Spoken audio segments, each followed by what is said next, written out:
the things I go through to try to get y'all some sick shots.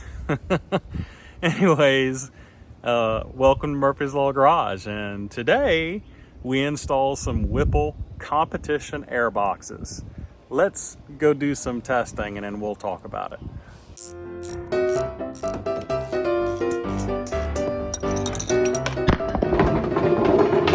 Dang it.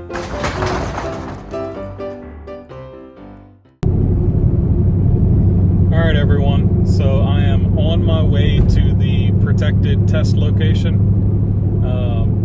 The very first thing we're going to do is to get an idea of what the Whipple sounds like with the stock intakes. And I'm also going to do some heat soak testing while I'm there. I'm going to time how long it takes after heat soaking the car for 5 minutes for the IAT, MAT, MCTs to cool down, as well as I'm going to capture a data log so I can graph some data out.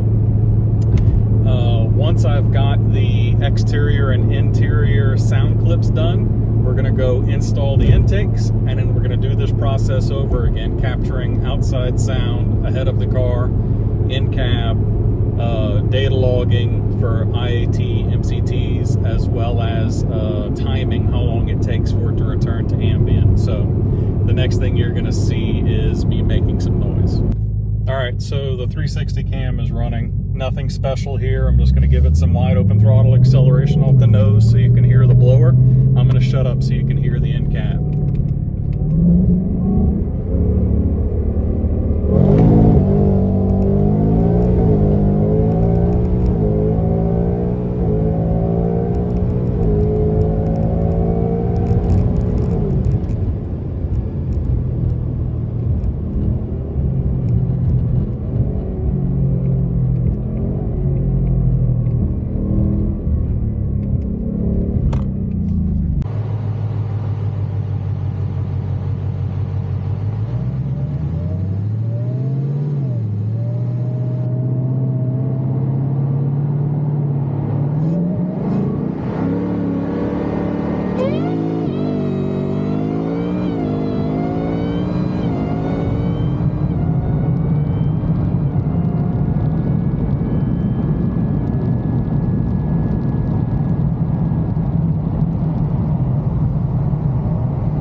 The 700 wheel horsepower acceleration never gets old, regardless of whether or not you hear supercharger whine. Alright, so what I'm going to do next is pull over in a safe place, let the car heat soak for 5 minutes, start a data log, and time a drive until we return to ambient, which gonna take a minute because she is warm. So, be right back. Alright, I apologize if you hear a bunch of wind noise. It is very hot. It is 90 degrees outside, and I have the AC running but blowing at my feet so it doesn't blow at the camera. I've got a timer running for 5 minutes. I'm safely parked and waiting for the car to heat soak, which isn't going to take very long because we're already up around 100 degrees. And after 5 minutes, I'm going to start my data log, start a timer, start driving. Alright, so I've got a screenshot of the timer on how long it took. It was right around 4 minutes before the intake air temperature returned to ambient. Those two tend to have like a 1 to 2 degree delta from what you can see on the car. So what I'm paying attention to is how long does it take to get to that delta, because those temperatures move with each other in sync once they've stabilized. So like I said, that number was right around 4 minutes. I've got more exact data if it comes down to it. What I I noticed is that when I had to turn around on the strip that I'm driving up and down, and accelerating, of course, moves more air through the intake and therefore consumes the hot air faster. So I'm going to have to make sure to do this exactly the same the second time, assuming I make it to the turnaround before we reach ambient, because the acceleration clears the air box out faster. Does that mean that the car is more or less cooled faster one versus the other? It would be really hard to say without back-to-back runs checking the MCT under wide open throttle acceleration, which in fact I'm gonna go do that. All right, so to replicate the process, I heat soaked the car again for 5 minutes, started the data logger, and did a full quarter-mile hit on a deserted road with no traffic, closed course, of course. And we'll take a look at that data here in just a minute. I'm going to go install the competition air boxes. We'll talk through that, and then we'll come right back out and test it again. All right, so Whipple box over there. What's in the box here is the 2 plastic intakes, the seals that go up against the hood, and these 2 brackets that grab onto the MAF housings. Now, the first thing we need to do is a little pre-assembly off of the car. I'm going to go ahead and put these seals on, and I plan to start like right here and wrap around. That way that seam is a little bit hidden. All right, once the seal's on, it's going to look something like this. Let me get the other one knocked off real quick. Knocked off, knocked on. I'm going to insert this seal in that hole, okay? Once I get this on, I'm going to get these brackets right here on. All right, so you can see here that I've got the seal on the box and I've got this bracket mounted. It points down, so this is the top of the box. This is the passenger side box. It points down towards the center line of the MAF housing with the bolt hole like this. Now, let's go remove the factory boxes off the car, because I think it'd probably be easier to assemble this bit out here and then drop it in the car after. All right, first things first, obviously, we're going to pop the air boxes off. Look, my pretty blue filters. I'm gonna actually be able to see these things now. I surprise myself every time I see them. Okay, so we need to do a little unbolting. This air box here, we've got a bolt here, and I'm also going to remove the bolt here that clamps the intake system in. The reason why I'm gonna do this and then separate the actual the intake tube here is because the new air boxes, this is all inserted and put together. So realistically, we need to do it away from the car. So let me get this bolt, that bolt out. I'm gonna disconnect the MAF sensor, which is right here. You can just squeeze down on that and push it back. This one is the same, but it's hiding and away from you. So pull back, squeeze, and slide it out. We've got another bolt here and another bolt here. Got 2 hose clamps here, got a hose clamp there, and that will allow me to remove this.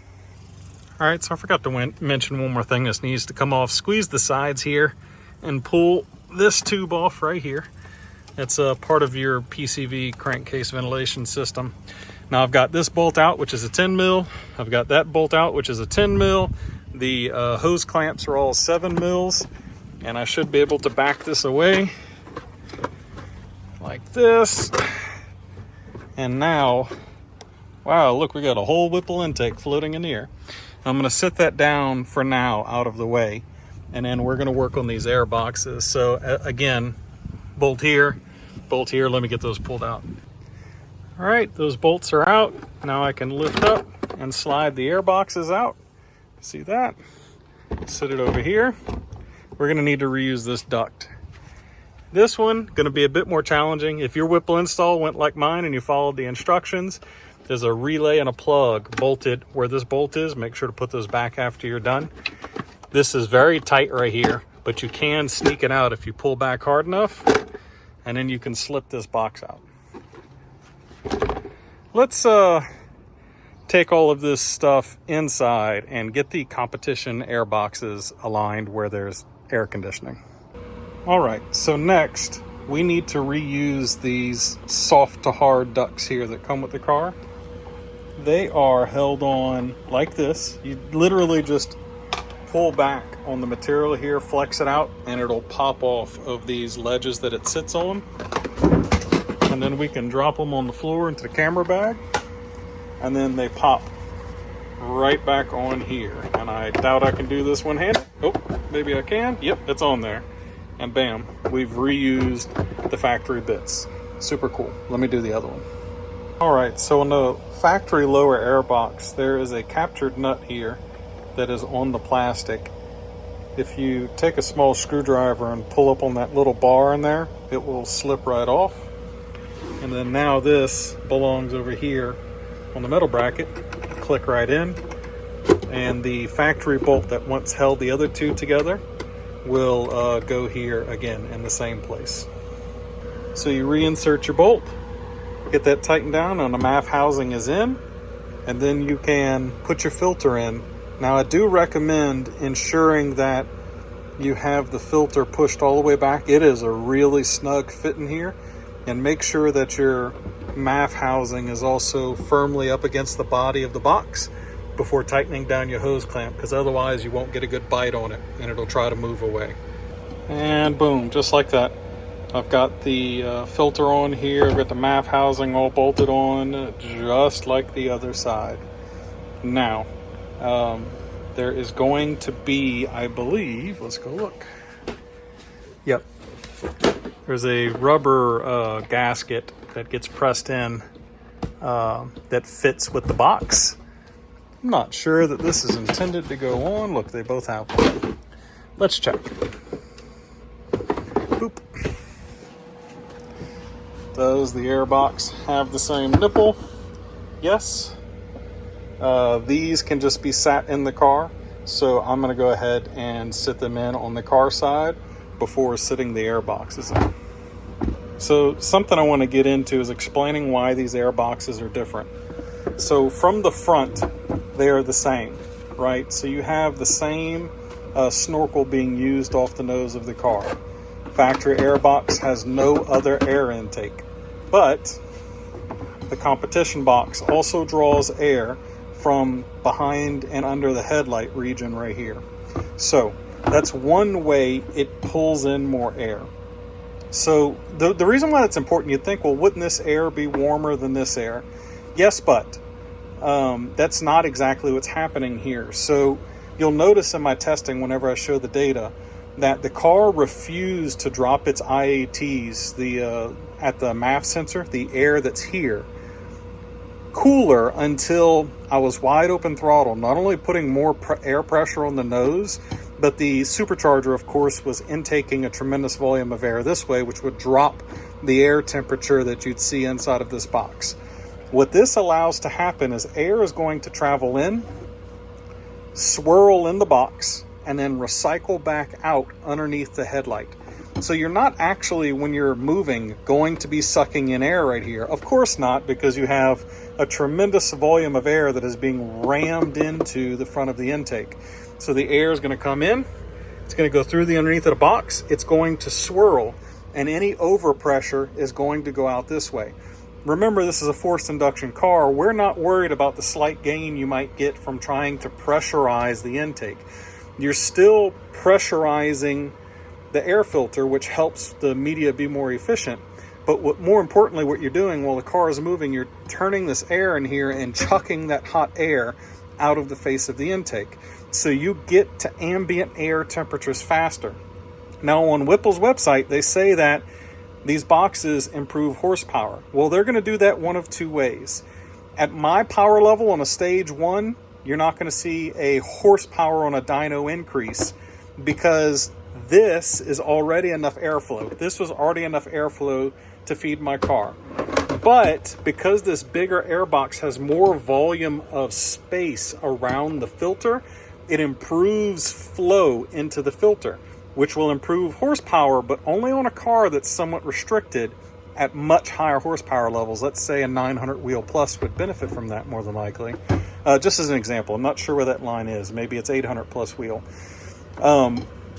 So for me, I'm not going to gain a raw horsepower benefit from extra flow here, and most people won't. But what we will gain is more horsepower more often while the car is moving, because you are circulating the hot air out of the box more quickly. And of course, it's a supercharged car. There's a lot of heat. There's a lot of mass under the hood. So there's a lot of heat constantly baking this box. And the more you can churn that air and get that hot air out, the more horsepower you're going to make more often, i.e. you're not heat soaking the box as much while moving, which is why these are called competition air boxes.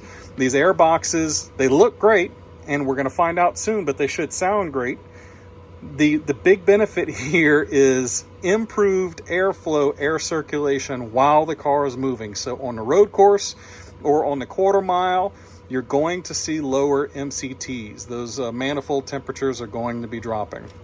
I mean, but I think most people here are probably going to buy these because they look fantastic. Anyway, let's go get these mounted back in the car. We're going to get our big snorkel apparatus put back on here and go do some testing. All right, so remember those rubber gaskets, those rubber isolators I pulled off of the factory boxes?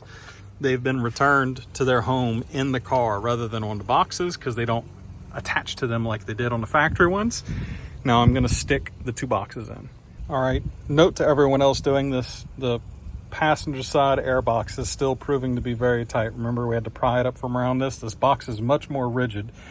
So what I've done is I've popped the snorkel inlet off, and I've actually placed it in the car in the correct place.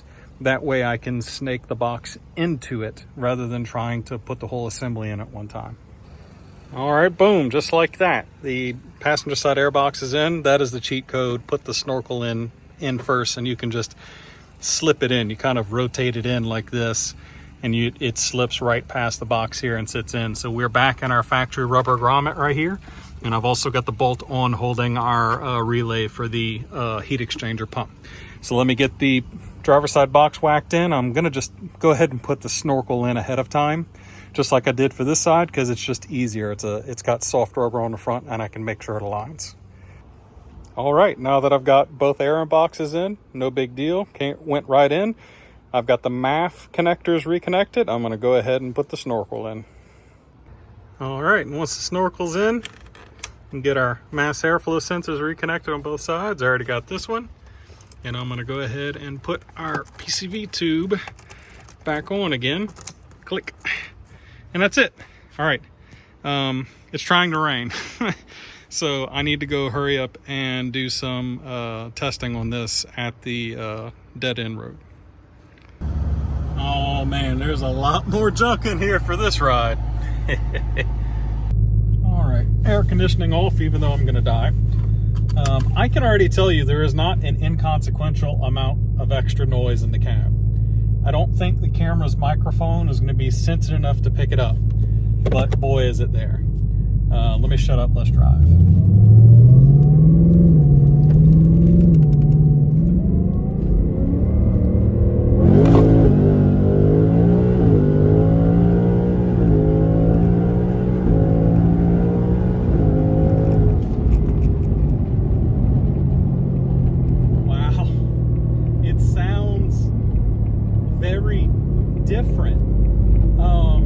It's hard to describe. It's less of the gear rotor noise as you would normally hear, and more induction. There's more virile sound to the induction of the air coming through the throttle body. The motor sounds way meatier than it did before, for sure.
In fact, you can see how much I'm fighting traction.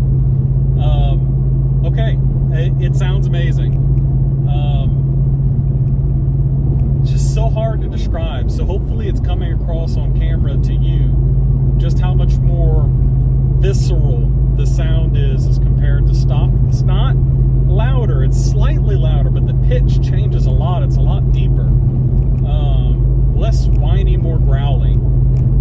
Anyways, I'm going to heat soak the car and get the data on the cool down lap and the quarter-mile hit, and then we'll be back to talk about it.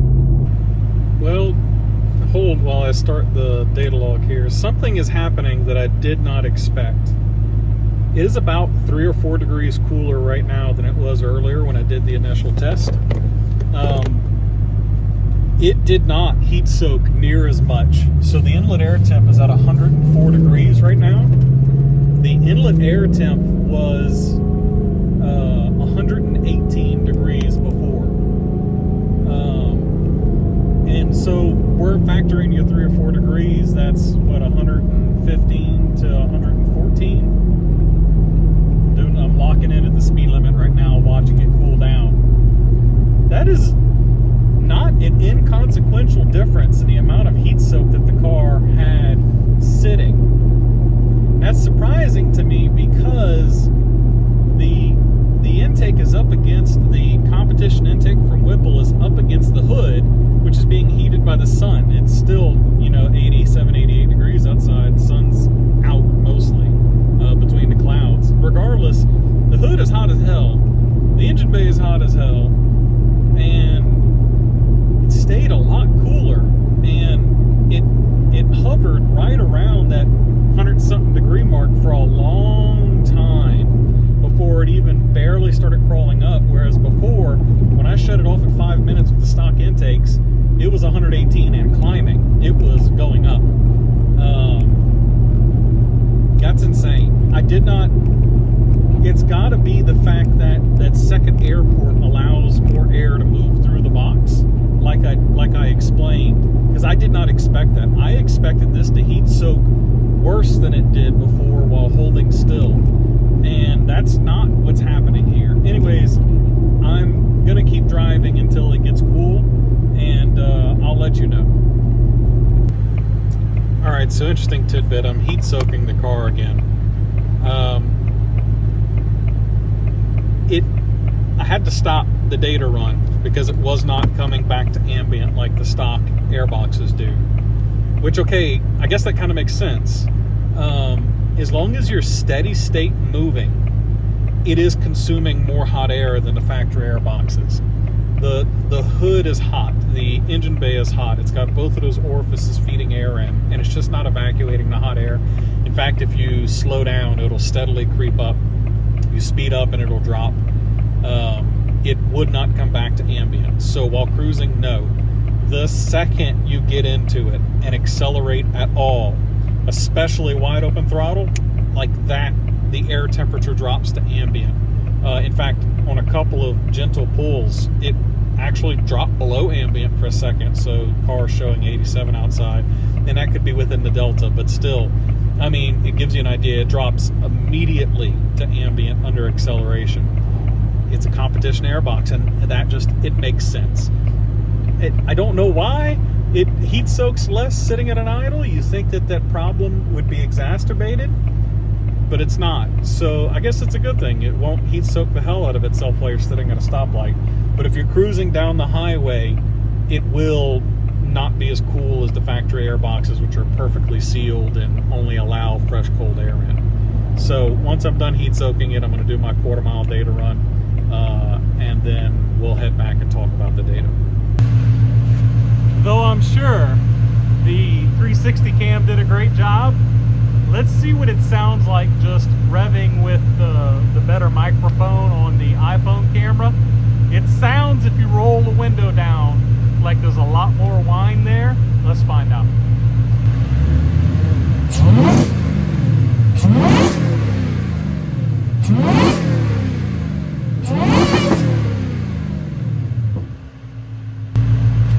Other than this car sounding absolutely nasty, I heard nothing but MBRP MBRP street exhaust, so you'll have to tell me.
Alright everyone, let's get through the data real quick. There's really not much that's very remarkable here.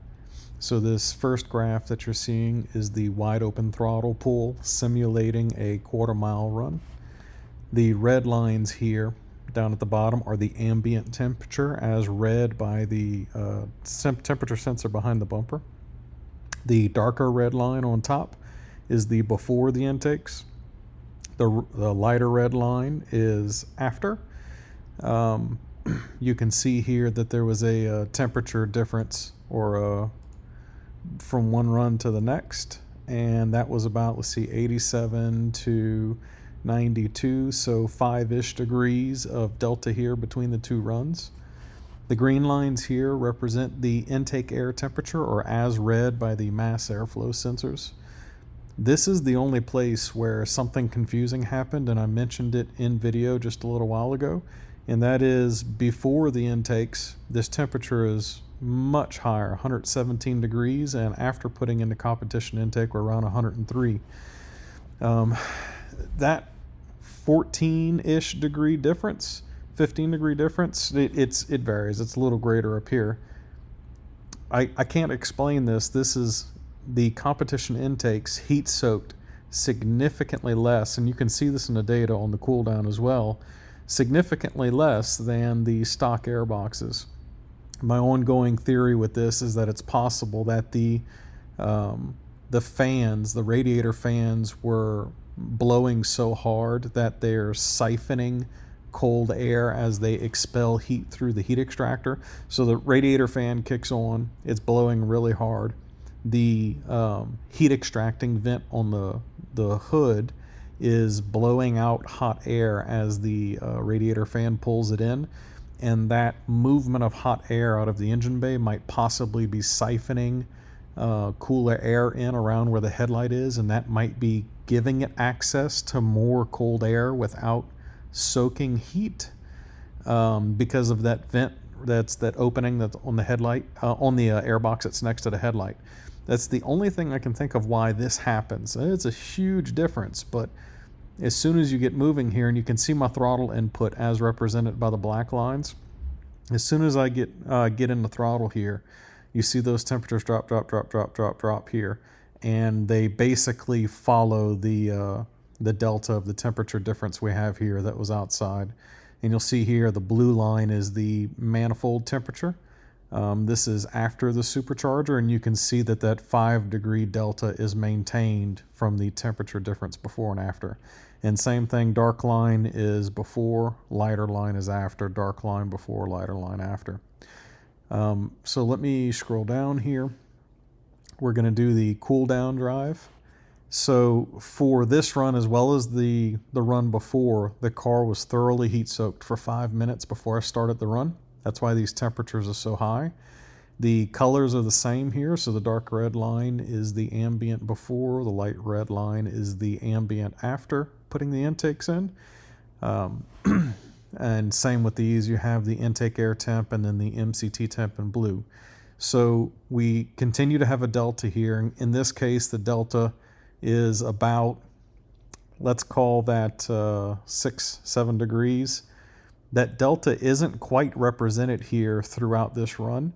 You can see here that for the before and after intake temps, so this is before, this is after, you see the heat soak phenomena happen again right here. You're at 104 after the intakes and 118. So that 14, 15 degrees is still showing up on the intake air temperature. It's unfortunate that it doesn't translate to a big difference in MCT, because the MCTs, other than this initial gap here, tend to stay pretty close to each other throughout the run and get tighter as the car is slowing down. So what you're seeing here is me leaving from a dead stop, driving at 60 miles an hour, turning around. So this is a slow down and accelerate. And whenever I accelerate, you have that sharp drop off. For sure, there is a larger drop in temperature here trending down before an increase, as well as a larger gap here, and it holds that pretty well. Same thing here until you see me stop and turn around again. So what the data is showing me here is that the competition intakes, they don't hurt the car's performance as much as I thought they would in idling and traffic conditions. And in wide open throttle events, they do certainly help. You can see just how live the intake charge is here as compared to the stock box. This is as measured by the mass airflow sensors, right? This is right at the entrance of the intake. You can see the stock boxes are very steady in their temperature reduction as I drive. But look at the, even when I turn around, right, they maintain that temperature. But look at the temperature of the competition air boxes. As I was slowing down, there was a quick surge up. And then whenever I accelerated, a hard drop down, well below the temperature of the stock boxes. So 96 degrees to 92, so 4 or 5 degrees quickly lost as it accelerated. And it took it quite a while for those two data points to eventually line back up again. And same thing happened with the next turnaround. So nothing super surprising in the data here. I think what's most important is that the competition air boxes, though they're more exposed to heat in a few different ways, don't actually heat soak worse than the stock boxes in most conditions. And under competitive type conditions, like full throttle usage, they are most definitely helping. All right. So I've had a couple of days to think about it, dissect the data. You just listened to the video where I talked about it. And what's my conclusion? Well, I've come to the conclusion that though most people would say this product was designed for sound and for looks, and it does that very well, there is actually a performance benefit to be had, not just at very high power levels. So yes, I do recommend. It's a beautiful kit. It looks great. It fits like factory, just like the Whipple supercharger, and the sound is, it really makes the engine bay look so much better. Anyways, on the note of it looks and sounds way better, you stuck around to the end, so I've got a present for you. But before I roll into a whole bunch of South Louisiana driving and beautiful Whipple noises, as usual, we love you. God bless. Peace.